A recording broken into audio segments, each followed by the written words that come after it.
Hello, everyone, and welcome to today's webinar. I have with me Adi Mazor Kario. Adi, did I pronounce Right? that right?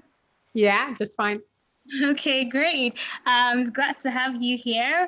Um, Adi would be speaking on creating economic value, and she's currently the CEO of X Strategy. Am I correct?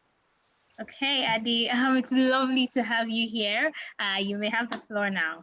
You may introduce. Yeah, so I'm really happy to be with you all here. I don't see you, but I can imagine that you're on the other side. And I hope we're going to have a great, inspirational time together in this hour. So I'm going to talk about creating value with innovation. And this is a very important topic, especially in these days, that everybody needs to find a better way to handle this change in the world. So Thank most people think that innovation is something like very hard thing to do, and we all came here to try to enrich our lives with the power of innovation and find what can be done with innovation and make our business better and make more money out of innovation.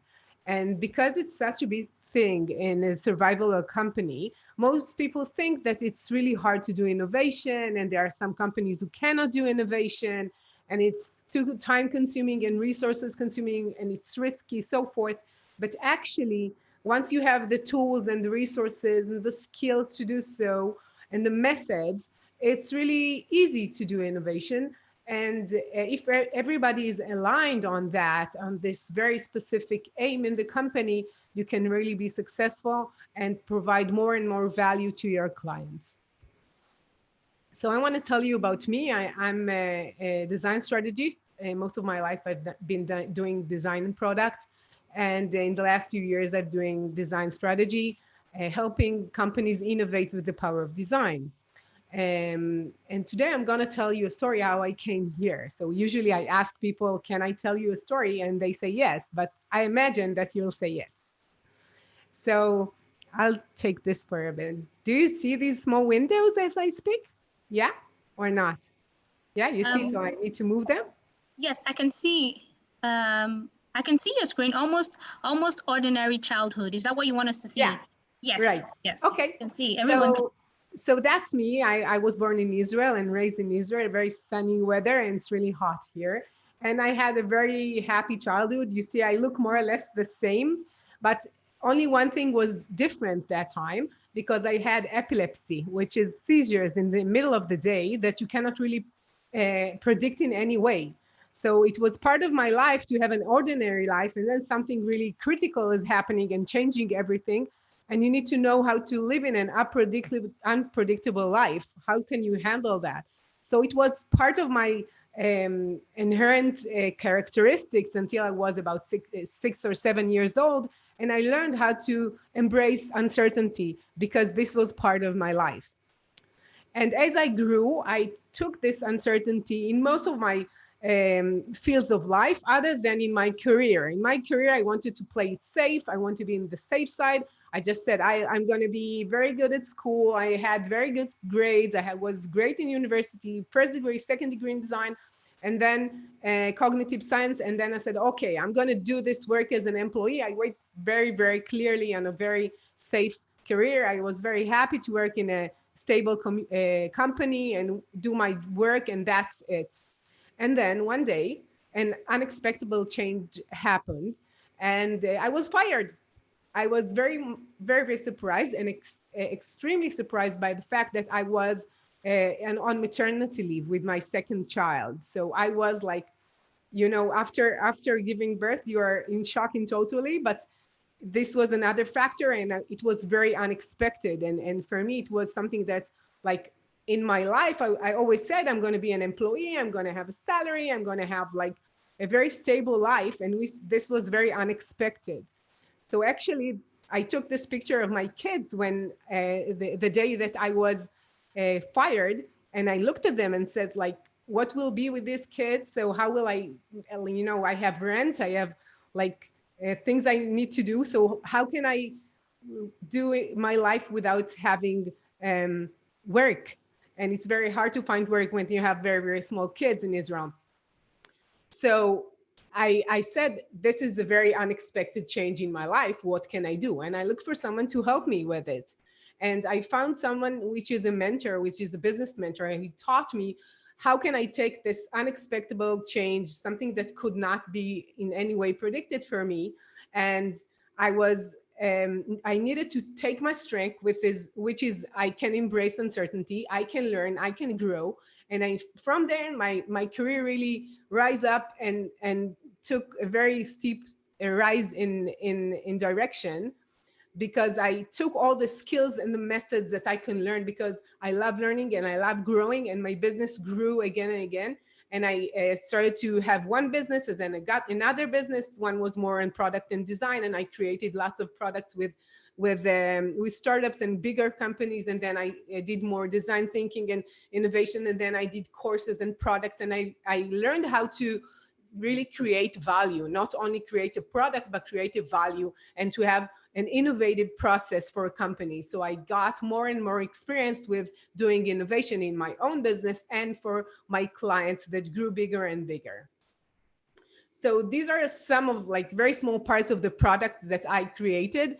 And I worked from the beginning till the end in all the innovation process, either in startups and helping them do innovation, helping them learn really fast who are their clients, what do they need to do, human centered design, how can they really create value faster for the client and do lean startup.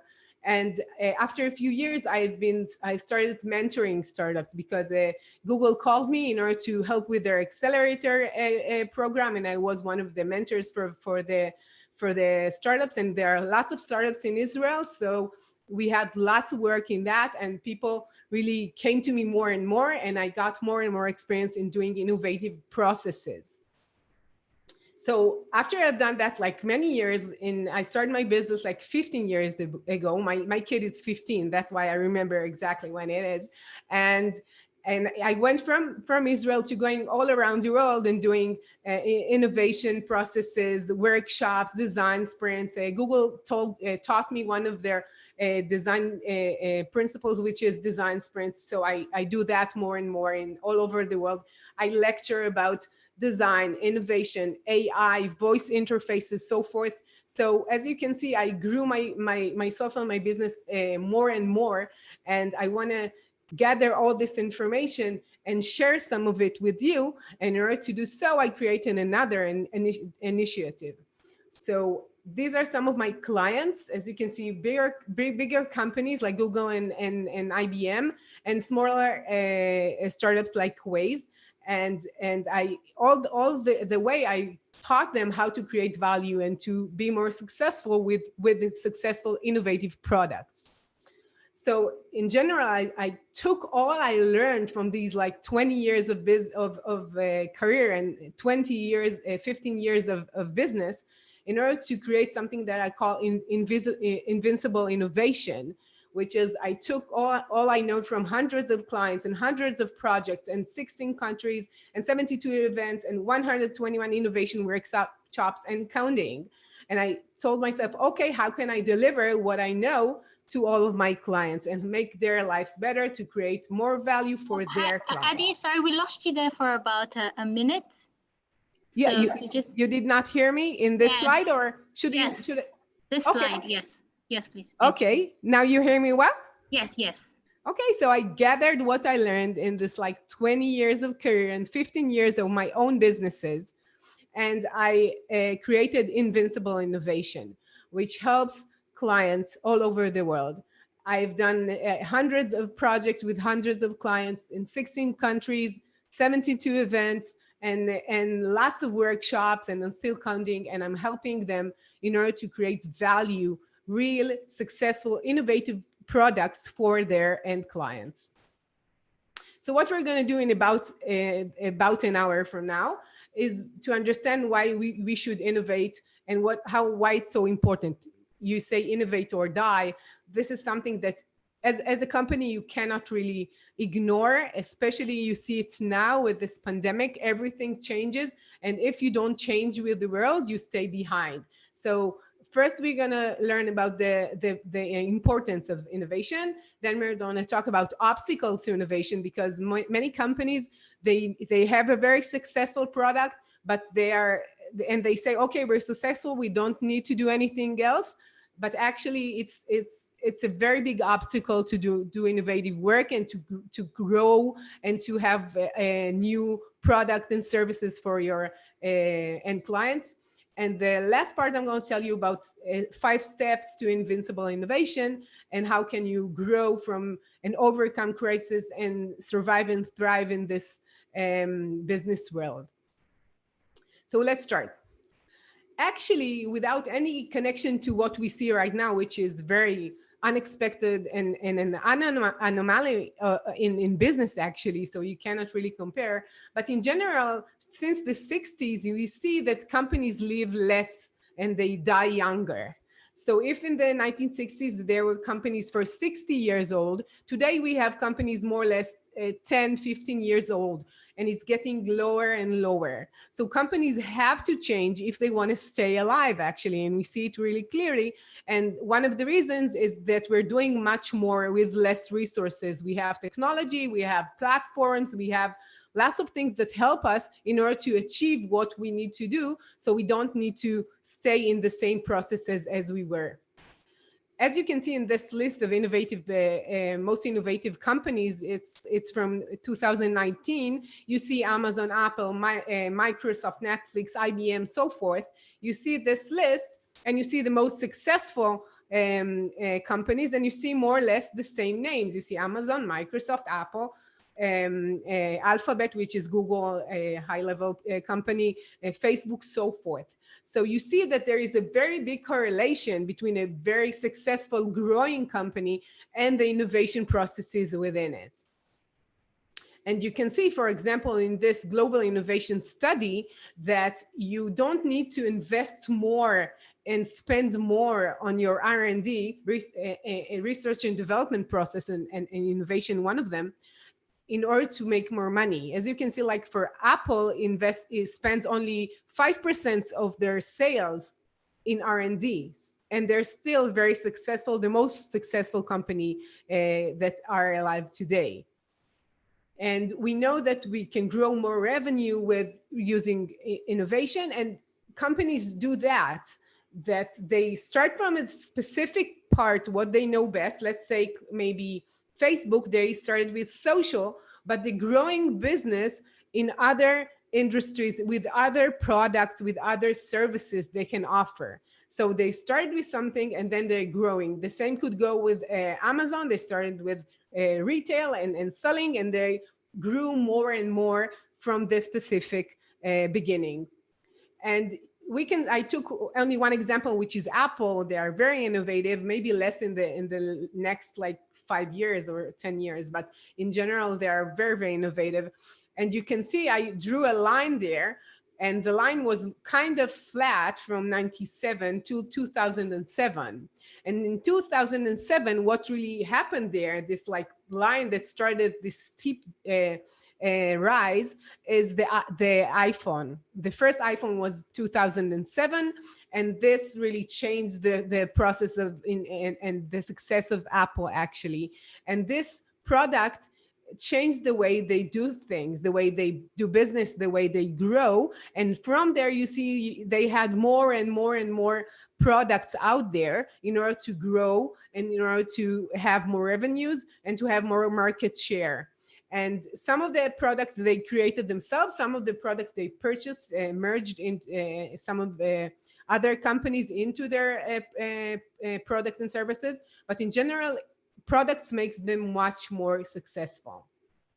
Another thing you need to know, that these companies are doing design more than other companies. Design gives you the power to innovate. So design tools like design thinking and design processes and the way you think about a problem could help you innovate. And as someone who's done design for 20 years, I'm sure that you understand that creativity and thinking out of the box could help you do creative, innovative things. And We know from McKinsey report that companies that excel in design, they grow revenue and shareholders returns twice as much as other peers in their industry. So it's really money worth. So what's in common to all these companies that I just said that they are very successful and innovative? They innovate, they have an innovative or die mindset. So for them, innovation is a must. It's not something that we do once in a while. It's not like something that part of the people do, not one of the, like a very small section of the company.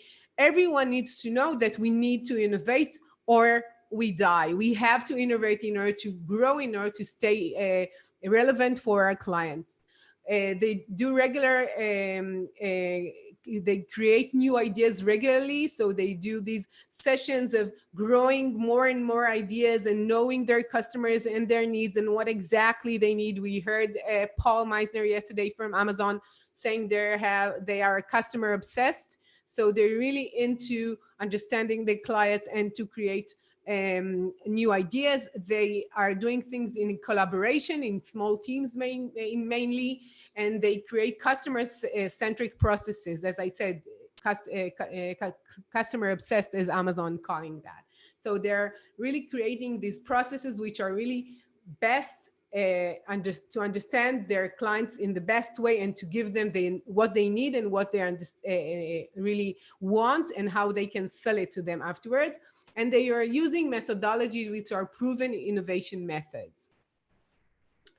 So I cannot talk about innovation without talking about innovation in crisis, because we're currently in a very big change in the world. And in most cases, regular innovation we cannot really predict this kind of change and what are the industries that will be hurt. And we cannot really help with that. So innovation is helping with the known unknowns. We know that the market will change. We know that the clients will change. We know that we'll have more competition. So we're trying to grow in many directions and to see which one of these directions will be the value that the clients will really want. So in that case, we diversify and de-risk our company when we have more and more ideas. But in general, you can see very innovative companies still hurt in this crisis. And I'm going to give you the example of Uber. They are very innovative and they're thinking out of the box from the beginning. They are very young and growing really fast. And Uber is considered one of the most innovative companies. Although they're really hurt right now, most people don't go outside and they don't use any transportation services. And one of the industries that were hurt the most are transportation and tourism. And they just fired, I think, maybe 30% of their employees. I think in the first round it was 14%, and now another 3,000 people. And it's mainly from customer care and recruitment. But as Uber is always innovating, they created Uber Eats. And in the beginning, it was something that made their decline really more stable. And we know that people will use another service like that when they're closed at home. So because they are so innovative and thinking all the time, what could they deliver? What are the products and what are the values that they can give their clients? We know that this is something that maybe could prevent another bigger fall for them. And they already said they are focusing more about the Uber Eats, and they hope to have more power with Uber afterwards when we go outside, hopefully soon. Another thing we need to think about, that we might as a society be more inclined to go in public transportation after this crisis, or in a few months. And maybe people will want to use Uber more afterwards. So we don't really know. Nobody knows what are the changes we'll have. But once we diversify our services and products, we are less risky of failing. Another very good sentence is never waste a good crisis. Churchill said that after the Second World War. And one of the people who knows how to use a good crisis is, of course, Jeff Bezos, the owner of Amazon, the founder. And one of the things he's done from this COVID-19, he took 4 billion of his profits, and instead of giving them to the investor, he told them that he's reinvesting these $4 billion in order to what he called COVID-19 projects. So it's like home tests and personal protection equipment, and he wants to vaccinate, to be a vaccinated supply chains from all his warehouses till you get it in your home. So he will start with his own employees and help them with tests and protection, and afterwards I guess he will give it to the prime users. So he has the power to use this crisis in order to have more opportunities and grow more in a different direction, because we know this is something that will change really in a big time in our society. But I want you to ask yourself, what does that mean for you? What is like never waste a good crisis means for you? What are opportunities you could have in this crisis? So for me, I thought about invincible innovation long before, gathering all my information, all the knowledge that I have into one very specific method. But right now I created something which is aimed for overcoming crisis, overcoming challenges in your business, because I know that most companies will need to innovate in order to create within this crisis, within this era. So what are the opportunities you have with your clients, with your companies, with people that you work with, or suppliers, with your partners? What are the opportunities you have in this crisis? And you can really think what is exactly needed for you in order to overcome this. So once you are very focused on your clients, what are their needs? How their needs change? How can you help with these new changed needs and what they desire and want? How can you rethink about your services and products in order to help them with that? And how do you grow and innovate with these customers, with new segments, with new needs, with new products, so forth? So this question, if you take only one question from what I say for this hour, I hope that it will be this one, because you can always grow when the opportunity arises. Let's talk about obstacles to innovation, because most companies, they really want to innovate. They see the economic value, they see how they can grow and make money, but they have lots of internal obstacles in order to really create effective practical innovation for themselves. So the first one is they're very successful, and they say, okay, let's focus on our main business. We're doing lots of money right now. We're just successful. We don't need to do anything else. So for them, when they are talking to me about innovation, in many cases, I tell them it's like insurance. You need to do innovation all of the time. And actually, what really happens for you is that because you are so successful, it prevents you from being here in the future. So it takes the future from you. I want to tell you about one of my clients, which is a more traditional company. I usually work with tech companies, and once I got more into innovation, I took what I knew with 15 years of so many startups and tech companies, and I took it to more traditional companies that they know that they need to do digital products, they need to grow. And one of them is the shipping industry. So what really happened in the shipping industry, like 15 years ago, more or less, the fleet managers that have the ships themselves told themselves, okay, we're making lots of money because we have the boats, we have the ships, and we can just go from one port to the other, and we don't care about everything else. We're doing our business and we're so successful, we don't need to innovate in any other way. And in the past, when they had traders, they had somebody within the traders company in order to be responsible for the cargo and for the bureaucracy and for all of the things that is around transporting via sea. But actually what happened, that the market changed. We all know that there are lots of goods, more and more going from one direction to the other, and more traders and people doing, and more shippers actually, in order to do that. So the customer journey, in a sense, for them was only in the middle. So what they did is just taking one side, one port to the other. But what really happened is that you have one factory, you need goods to be collected, you need someone to load the cargo, then you transport it, which is all the things they've done. They need custom and unpack it and then deliver it to their store. For example, if you're a toy store, you need to take from a factory in China and get it to your store. So it's much more than that. And they did not think about anything else. For them, it just worked. And for them, clients could wait for days without knowing if the shipment is going to come or not, and it was just fine. But clients change, markets change, and the demands for them change. And what happened afterwards is that service companies took what they could have had. So they took all of the other services related to marine transport, like connecting with governments and rules, and having the operations of when a vessel is coming and going, and then you can know if the shipment is really coming to you, all the logistics and trucks that will come to the port and from the port, and all the cargo bureaucracy. And for them, just the ship is just one part of what they gave. So what happened after like 15 years, the shippers, the big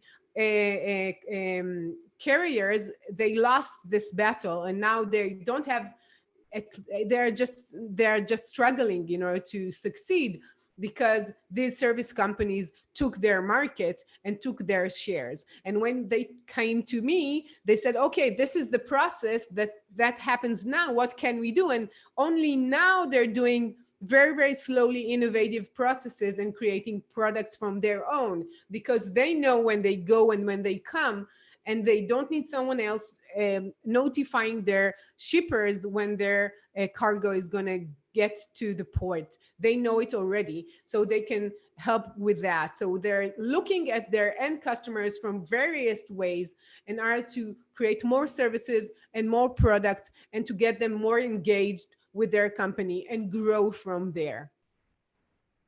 So actually, the current success will keep what I'm telling these companies that don't want to innovate, that their current success will keep them away from their future.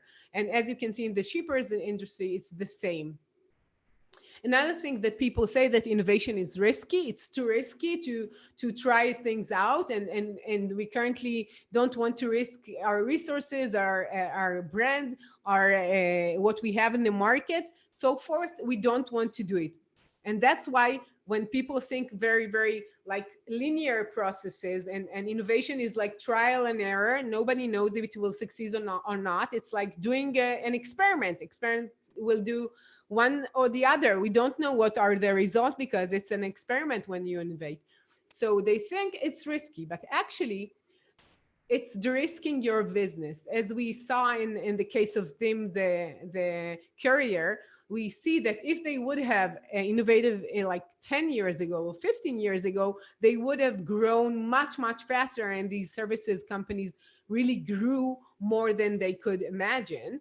And once you have more services, you diversify your portfolio. So you have more and more options, as we saw with Uber Eats, for example, or any other industry that has several points of connection with their clients and offers and services. They diversify their portfolio and then de-risk their business. Another thing that is that the processes of innovation is de-risking, because you're checking yourself. You're having an experiment and you don't decide on a gut feeling. You're doing whatever is the most you're doing an experiment, and you see what comes up, and you're going and trying again and again until you're successful. So it's not like I'm doing the decision, I'm planning something long run, and maybe it will succeed or not. We're investing $2 million in a 2 years project, and that's it. We're constantly innovating and trying things and making things better, and building and measuring and learning, so forth. So this is from the lean startup methodology. We're growing the market, we're leveraging our strength. This is very important for companies who are ready, which are not so very small. So if we're thinking about big companies being afraid of small competitors and startups, coming and maybe taking some of their clients and some of their market and parts of the market, they can leverage their strengths. So companies that already have a very successful products, they have a very important strength actually, which is their clients. They have knowledge, they have expertise, they have resources and very trained people and so forth. So they need to take these strengths, and in order to make innovation, you could just leverage this strength in a certain sense in other methods in order to be successful, and then you're getting more value to your clients. Another thing, they say it's too radical, and I'm telling them, no, it's not radical. It's only rational. When the world is changing radically, you need to be very close to what's happening with the market and be there. The innovation processes are proven. It's not too radical, and it takes time. It's not like, yeah, I'm doing innovation and it works. It's a process that will accompany you all over, in all over a company for many, many years to come. And the last thing that people would say is like, it could hurt our brand, our legal, our security. So IT will say it's too much resources. Sales could say, okay, a new product will cannibalize our current products. And legal will say it's too risky, maybe we'll get sued. Security will say we cannot do that because it's not secure, so forth. So what I'm telling them that being a client-centric company brings you so much value. So you need to really take that into consideration. And one more thing that really I think is it's the structure of a company, that they say, okay, everybody has his role, everybody has his job, and they will do what they need to do in order to succeed. But actually, co-creation and creativity is a better way to create products and services, and to be creative and innovative as a company. So we need to do co-creation more. Sorry. The last thing I want to talk to you about is the invincible innovation skills, tools, and methods. And with these methods, you can reinvent your business value and de-risk your company and make more money and grow. So what I took as a foundation to invincible innovation is design thinking and lean startup and agile methodology and user-centered design, business model canvas, and Google Design Sprint. Each one of them are things that I use and leverage it in certain project or for a client or in several workshops that I done in order to be more innovative and creative and to create value for my clients and their clients actually. And I gathered all these like methodologies and created something which is called invincible innovation. Parts of the skills you need to have in order to be innovative, in order to be an innovation leader, you need to have empathy for your clients. You need to be curious about them. So it's not like always knowing. You can learn more. It's not like I know what's going to be. I'm curious about what's going to come. I'm analyzing and measuring, just like any researchers would do with their experiments. Innovation is experimenting and trying things out before you decide. Pitching is one of the most important part, because you need to pitch your idea and to sell your idea and vision and goal to all the people that are involved in innovation. And storytelling is the same. You need to tell a story in order for people to come with you and do innovation with you. You need to be in a growth mindset, saying like, it's not there yet, but I'm going to be there. You need to know how to do co-creation and to collaborate. Open innovation is something very important. In the past, companies created everything from A to Z within their company. And today we know that they can do open innovation with academia, with the startups, with partners, with clients, so forth. They can create something new for them. And then they need to know how to build innovative team and to collaborate really within the innovation process. And if we compare what was like leaders in the past and innovative leaders in the current era, we know that in the past, leaders were supposed to be stable. So they decided something and they went with it, and the same characteristic from the beginning till the end. And now we know that we need to embrace uncertainty, which is very important in today's very fast changing world.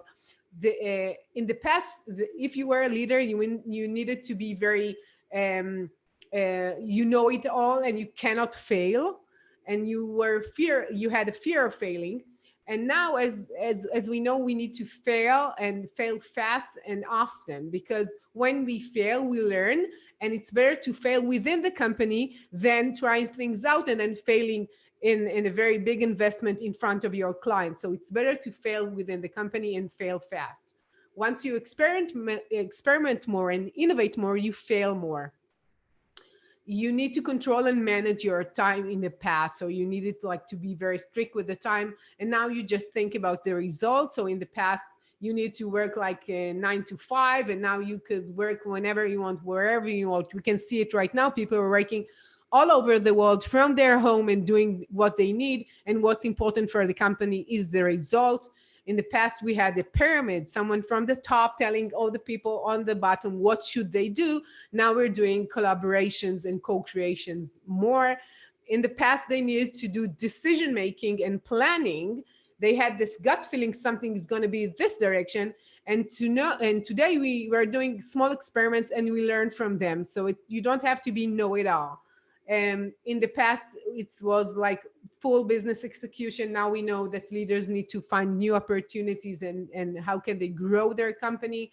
And in the past it was very focused on the company, on the business, on the stakeholders, sometimes on technology. And now we know that we should focus on customers, because once we are making our customers happy, they love our company, they love the product, and they buy more, and they are more engaged and more loyal.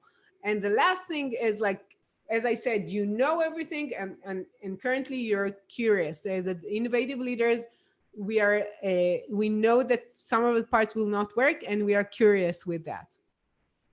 So 5 steps for invincible innovation. One is, you should start with analyzing. So the process is very close to what you have in lean startups or what you have in design thinking, but I merge it together. The first thing is to analyze. What are your strengths? Where is the market going? What are the trends? And most importantly, one of the strengths that companies have is the connection with their clients.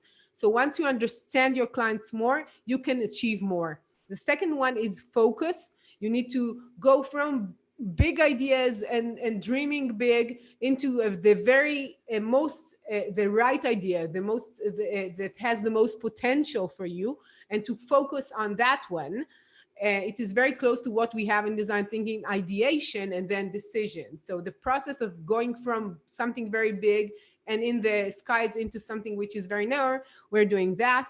We're making things, so you need to bring your idea to life and to prototype and to test that out, and in order to really see something tangible.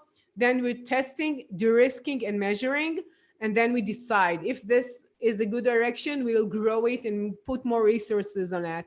And it's not only gut feeling, we have the evidence for that. If it's not that good, we can either pivot, change it to a new direction, or kill the idea. So once we have this, it's a very structured and safe innovation process in order to create value for your clients. So I'm going to tell you a small story about IBM and how we did this process in IBM. So IBM had a security product that was aimed for banks in order to prevent fraud. So we took the strengths of IBM, mainly their customer base and partners, and we managed to meet more and more of their clients that are fraud analysts, and to see their market, and we see the competitors and what's going on with the market, and we analyze that. Then we focused from big dreams. So we wanted to delight the fraud analysts, the people who are responsible for the fraud within the bank, and make it easier but yet very insightful product. But this is a very big aim. But actually what the right idea was to see the information about security from the bank account, from the own users focused application. So we wanted to create something that they will understand from the beginning what's going on. Is it important or not? And if it's somebody is trying to hack into a very important bank account, a very important client, it's something one thing. And if he's doing very complex thing and going to this account again and again, it's very important. So this was the right idea. We focused on that one. We made this one of the products that I created with my team, is to create this very to the details prototype in order to test it out. We tested it in usability testing, and then we decided, and from what we learned, that we can grow this idea. So it was solved quite easily before it was really out there in the beta tests, and they could grow it into different markets, like so sell it to insurance companies and airlines. And the results is that they said that the project was got great reactions from clients. That for me means that this process was successful, and once their clients are happy, they will get the revenues they can get from this product.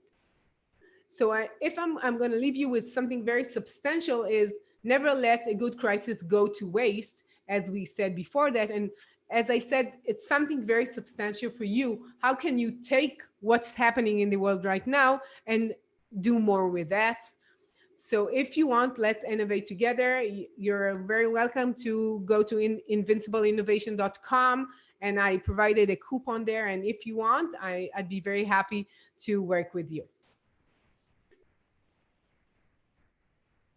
Thank you so much, Adi. That was very insightful. I particularly enjoyed the fact that you started off telling us your story and how you pushed forward.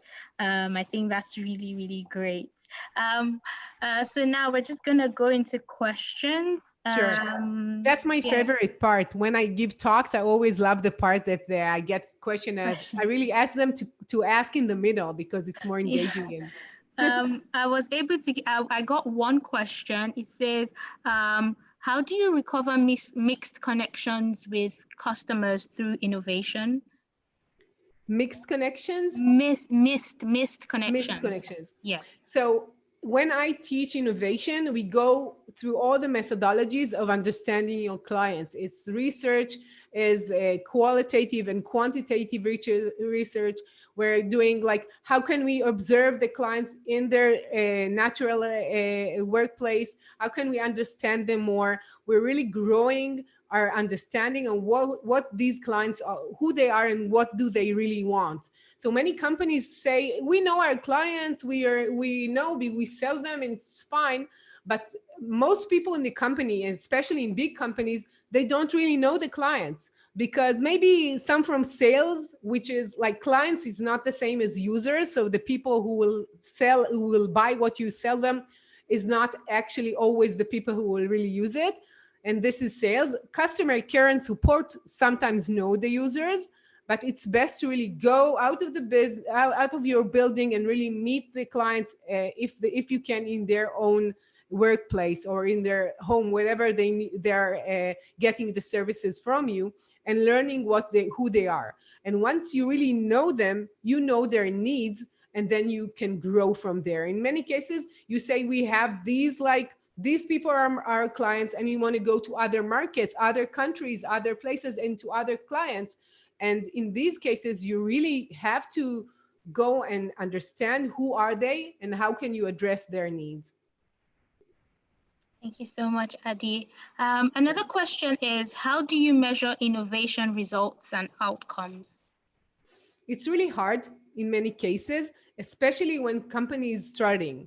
So as any other muscle that you are doing, like processes that you need to do again and again, when you are starting to innovate, especially with a company which is very established and traditional and big, it takes time, because you need to let everyone, all the stakeholders, all the decision makers, all the company employees, to understand the importance of innovation. And it's not easy.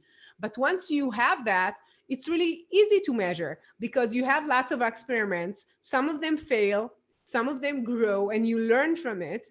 And some of it is something that will go into production, and you create another product or another service, and you know exactly what's the price tag of another product and how much revenues you get from it. So the processes need to be in parallel. And once you have that, one of these parallel experimentation will succeed, and then you will surely be more successful. And you can see it like in, let's say in Amazon, some of their products were not that successful, but because they are innovative in so many directions, some of these directions are really successful, and that's why they grow all the time. Okay, thanks. And then there was just one more question, but I think when you were explaining invisible innovation, there was a slide. I think you more or less addressed it. This person says, "How does leadership affect innovation?" Leadership is all you need in order to innovate. So if leadership say we want to innovate, but they don't really go and understand the meaning of that for your company, you could say, okay, we'll bring a team of like even 5 people, they will do innovation for us. Once they have something very important and very like extraordinary, we'll put the money there. And it doesn't work this way. Being innovative is something that you have cross functional in all of the company, and you need to understand that in many cases, if you don't understand innovation, you cannot be a leader today. You have to really understand that, because you see these innovation teams have wonderful ideas, and they do open innovation, and they do workshops, and they work with startups and so forth. But in the end, they come to the stakeholders, they come to the decision makers, and they show them, yeah, you see, we have this really great idea, and it got very good feedback, and we know that we have a market. And the decision makers say, no, we're not going to go this direction. So they don't have to take any, like each idea that is thrown to them, like any idea that the innovation team is working on, it should be successful. It's not like you don't have to bet on it, but in many of the cases, you really need to understand what is the potential of what they're showing you. And if you don't see the potential, and you were saying most of the time no to innovation, you will not be successful. So you're just doing it like to say you're innovative, but you're not really doing that. Okay.